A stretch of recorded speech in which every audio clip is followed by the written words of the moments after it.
शपथ काय चाललंय काय? नेहमी खरे बोलावे हा सुविचार. सुविचार झालाय फारच लाचार. हल्ली खरं कोण बोलतंय? 2 वाक्यानंतर 1 वाक्य खोटं. झाला उशीर बोल खोटं, काम नाही केलं बोल खोटं, सुट्टी हवी बोल खोटं, पैसे हवेत बोल खोटं आणि नातेवाईक तरी असतात कशाला? आज काय आजोबा वारले, काका बाथरूम मधून पडले हो, आजी जिन्यावरून पडली, शेजारच्या काकू कायम हार्ट अटॅक यायलाच असतात. असली एक ना अनेक कारणं. आपल्या नातेवाईकांना मारता कशाला?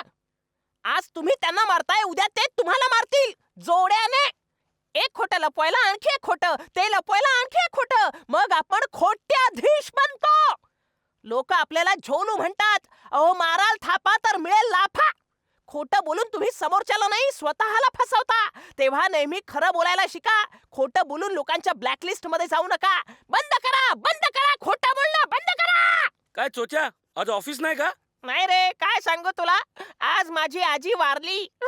काय चोच्या, माझी आठवण काढलीस वाटतं. आजी 100 वर्ष आयुष्य आहे मला. झाला ना